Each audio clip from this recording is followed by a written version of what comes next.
Saudi Arabia against Uruguay in Group H from Miami. We ran our model against the betting market, and the two line up almost perfectly. Uruguay are clear favorites at 64%. Be honest about the form. Saudi Arabia have lost 3 of their last 5, including a 4-0 beating by Egypt that left the defense exposed. Uruguay have been steadier under Bielsa, with draws against England, Mexico, and Algeria, but they shipped 5 to the United States, so they're far from airtight. Donis sets up Saudi Arabia in a 4-2-3-1 around Salim al-Dawsari. Bielsa answers with a 4-3-3 led by Nunez. Here's the context our model can't fully see. Saudi Arabia are rebuilt around Donis, hired in April after Renard was sacked, with limited prep time.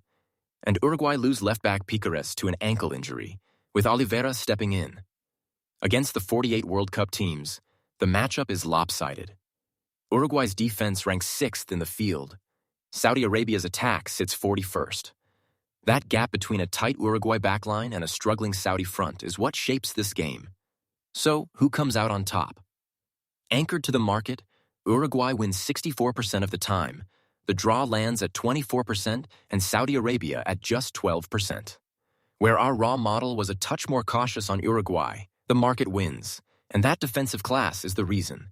On expected goals, our anchored numbers read 0.63 for Saudi Arabia against 1.75 for Uruguay. The most likely single score is a 0-1 to Uruguay at 15%, and the distribution leans low. The under 2.5 sits at 58%. The verdict? An organized Uruguay holds a clear edge over a rebuilt Saudi side in a game the numbers expect to stay tight. Analytics, not advice. Follow for more World Cup pregame analysis.